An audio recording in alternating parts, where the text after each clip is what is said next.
सम्राट चौधरी जी चेहरा दिखाने के लायक नहीं रहेंगे। उनको चेहरा भी लोग देख करके कहीं ना कहीं थू थू करेगा। जब केंद्र सरकार के स्तर से नहीं दिया जा सका तो ये छोटे जुमलेबाज कहाँ से देंगे?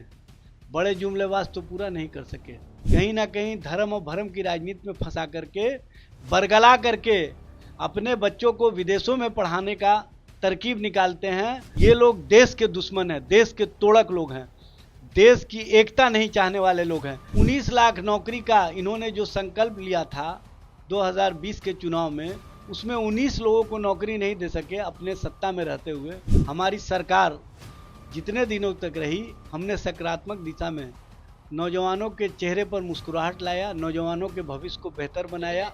बिहार विधानसभा चुनाव और नीतीश सरकार का लक्ष्य है कि 50 लाख रोजगार देंगे।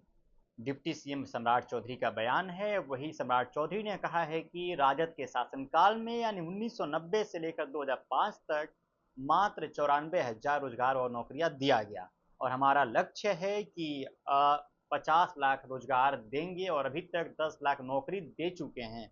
हम लोग का लक्ष्य ये था।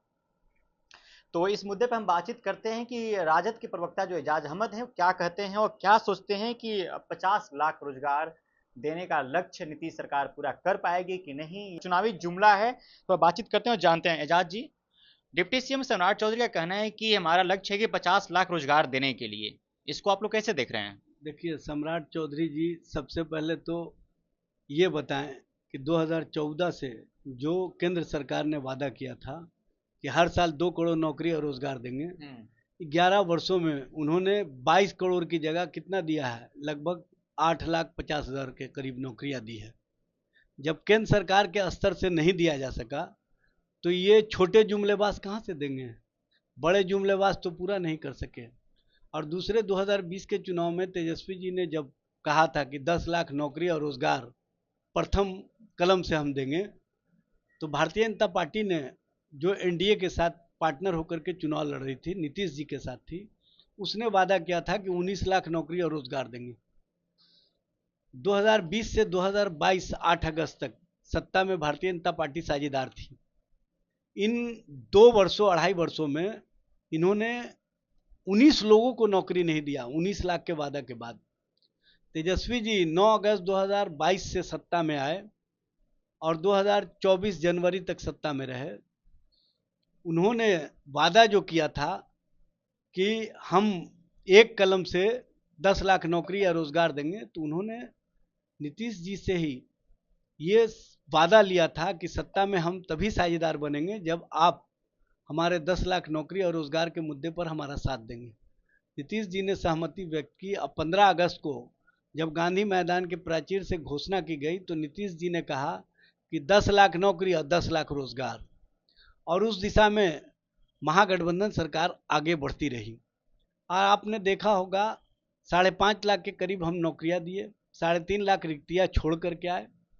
और रोजगार की दिशा में हमने जो लोगों को मुख्यमंत्री उद्यमी योजना के तहत लोन देने का काम किया, जिसमें 10 लाख रुपया देने की व्यवस्था है, 5 लाख रुपया सब्सिडी है, तो उसको भी करीब 3 से 4 लाख लोगों को हमने सब्सिडी के माध्यम से 10 लाख रुपया लोन देने का काम किया। हमारी सरकार जितने दिनों तक रही, हमने सकारात्मक दिशा में नौजवानों के चेहरे पर मुस्कुराहट लाया, नौजवानों के भविष्य को बेहतर बनाया। चाची, उसका क्रेडिट तो सम्राट चौधरी ले रहे हैं ना, कह रहे कि अब तक हमने 10 लाख नौकरी और रोजगार दे चुके हैं। सम्राट चौधरी जी, मैं तो बोल रहा हूं यही कि 2020 से 8 अगस्त 2022 तक वो सत्ता में थे, कितने लोगों को नौकरियां दी वो रिकॉर्ड सामने रख दे। और 9 अगस्त 2022 से 28 जनवरी 2024 तक हमने कितनी नौकरियां दी है वो भी रिकॉर्ड सामने ले आए। दोनों रिकॉर्ड का कंपैरिजन कर ले। सम्राट चौधरी जी चेहरा दिखाने के लायक नहीं रहेंगे। उनको चेहरा भी लोग देख करके कहीं ना कहीं थू थू करेगा कि इतना झूठ बोला जाता है, इतनी बातें कहीं ना कहीं भारतीय जनता पार्टी का जो क्लास चलता है उसमें ही सीखी जाती है। आपने देखा होगा जिस तरह से प्रधानमंत्री जी ने तमिलनाडु में जाकर घोषणा किया था कि दरभंगा में एम्स का निर्माण हो गया, और वहां पर एम्स का लोग खोज कर रहे थे कि एम्स कहाँ बना है। वहाँ पर भारतीय जनता पार्टी के नेताओं का इलाज लोग कराना चाहते थे, लेकिन वो एम्स आज तक नहीं मिला। और कब शिलान्यास करने प्रधानमंत्री आए? घोषणा के 2 साल के बाद। तब जब बड़े मियाँ इस तरह का बोलेंगे तो छोटे मियाँ तो सुभान अल्लाह होंगे ही। इसी तरह की स्थिति और तो क्या परिस्थिति। इमरान जी ये माना जाए कि 50 लाख जो रोजगार देने की बात है सिर्फ एक चुनावी जुमला है? भाई जुमलाबाज हैं।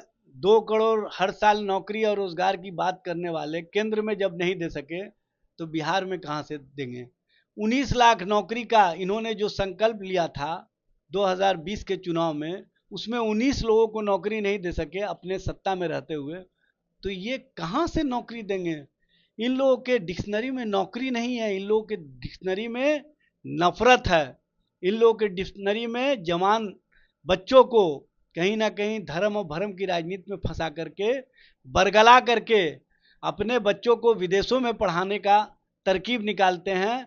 और गरीबों, शोषितों, वंचितों, पिछड़ों, अति पिछड़ों के बच्चों को धर्म के आड़ में कहीं ना कहीं नफरत सिखाते हैं और उस नफरत के माध्यम से सांप्रदायिक जहर घोलने का काम करते हैं।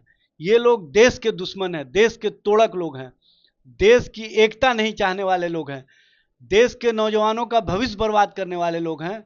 ऐसे लोगों को देश की जनता अब नहीं चाहती है। और ऐसे लोग चाहे जितना भी जुमलाबाजी कर लें, अब बिहार की जनता, बिहार के लोग समझ चुके हैं नौकरी और रोजगार का मतलब तेजस्वी, बिहार का भविष्य का मतलब तेजस्वी, तेजस्वी का मतलब बिहार का सर्वांगीण विकास। और सर्वांगीण विकास जो सकारात्मक राजनीति, सकारात्मक दृष्टि के साथ किया, उसका नाम है तेजस्वी यादव। इसीलिए बिहार की जनता इस बार बदलाव के कारक के तौर पर तेजस्वी जी को सामने रख करके चुनाव मैदान में जाएगी और चुनाव में बिहार में परिवर्तन होगा। बिहार की जनता का विश्वास और संकल्प है कि बिहार की जनता बदलाव चाहती है और वो बदलाव में तेजस्वी जी के नेतृत्व के प्रति समर्थन और विश्वास जता रही है। बिहार की जनता बदलाव चाहती है और बिहार की जनता बदलाव देखना चाहती है कि तेजस्वी यादव को मुख्यमंत्री बनाए, और तेजस्वी यादव को समर्थन भी है। और सिर्फ 50 लाख जो रोजगार देने की बात कही जा रही है नीतीश सरकार के द्वारा, एक चुनावी जुमला है, उसके अलावा कुछ नहीं है। केंद्र सरकार भी, मोदी सरकार भी बोली थी कि प्रत्येक वर्ष 2 करोड़ नौकरी देंगे। बिहार सरकार 2020 में भी बोली थी, नीतीश कुमार की सरकार जब एनडीए साथ में थी, तो हम लोग 19 लाख रोजगार देंगे। जब तेजस्वी यादव ने 10 लाख नौकरी और रोजगार देने की बात कही थी, तो उस पर नीतीश कुमार ने कहा था कि हम 19 लाख नौकरी और रोजगार देंगे। हालांकि अभी तक कितना मिला इसका साफ डेटा जनता के सामने नहीं आया। बहरहाल इस खबर में इतना ही। अब बने रहिएगा पंचायत के साथ। बहुत बहुत शुक्रिया।